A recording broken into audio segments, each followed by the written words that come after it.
沁演起戏来太可怕，就连导演都被吓到连连求饶。其实并不是他的演技问题，而是李沁对自己要求太高了。在拍摄电影《诛仙》时，不少戏拍完后，李沁都会觉得不够完美，想要让导演再来一条。李沁饰演的大师姐陆雪琪，不仅模样貌美，还武功高强。在拍摄打戏时，只要导演说一句她可以更美，李沁就会立刻回答导演她可以再来一遍。不仅是李沁对自己要求过高，要对自己的作品负责，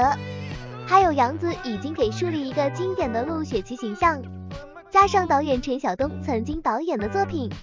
从《倩女幽魂》到《东方不败》合作的都是王祖贤和林青霞这样的实力派大美女，这让李沁的背负了不小的压力。她不仅提前1个月进组练习武打动作，更是每次都要和导演探讨角色，要完全吃透每一组戏份才肯罢休。好在她的努力被大家看见了，网友们也表示十分喜欢她的陆雪琪。相对于李沁的认真让导演害怕，肖战在剧组的生活就更凄惨了。电影《诛仙》成为了肖战一生的痛。肖战单纯又淳朴的气质让导演一眼看中，邀请他来出演《诛仙》。当时刚刚拍完《陈情令》的肖战，在圈内还是一个小透明，接到陈晓东导演的邀请，让他受宠若惊。结果到了剧组之后，他就后悔了。《诛仙》开拍时正值北京的寒冬，肖战需要在零下18度的户外进行拍戏，而他的服装却十分单薄，只能够用勉强蔽体来形容，脚上更是穿着露脚趾的草鞋，他经常会被冻得毫无知觉。而肖战进组后的第2场戏，就需要跳入冰湖中完成拍摄。为了呈现出更加完美的效果，肖战甚至不断将冰凉的湖水浇在身上，花絮中可以清晰地看见他口中呼出的白气。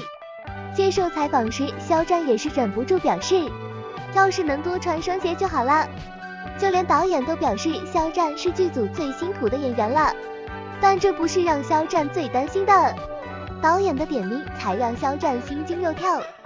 片中张小凡的性格有些呆滞，刚入行没多久的肖战始终不得要领，经常会被导演点名，要求他呆一点更呆一点。这个要求让肖战本人都呆住了。不论如何，这次肖战的首次大荧幕之旅算是十分成功的，期待他能够带来更多荧幕作品。同样被评为烂片，拿了金扫帚奖的《诛仙》还是赢了《上海堡垒》。尽管央妈都下场点名批评了《诛仙》，《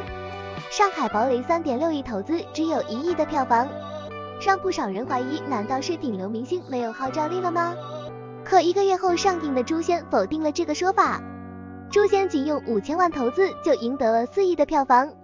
一切都因原定和《上海堡垒》同期上映的《诛仙》，因为后期处理的问题推迟了上映时间，不仅错过了和一众高质量影片对抗的暑期档，更是因为原本还是圈内小透明的肖战，在暑期凭借着《陈情令》一夜爆红，成为新晋流量小生。只能说导演选角实在是太狠辣了，竟然能够在肖战还是查无此人的状态时，一眼就看中了他。《诛仙》也借了肖战的光，剧组穷的根本没有钱宣传，因《陈情令》的爆红，不少粉丝们自发在10几个城市中帮《诛仙》进行宣传。其实4亿的票房并非都是肖战粉丝的功劳，《诛仙》本身就是大 IP， 原著粉也贡献了不少票房，加上电影界的玄幻题材本就少，上一部同题材的作品还是几10年前的《蜀山传》，加上导演陈晓东的光环加持，也给影迷们带来了莫大的期待。但5000万的投资对于电影来说终究还是太少，仅仅是网络大电影的档位，占据了天时地利人和的《诛仙》，还是落得了一个烂口碑。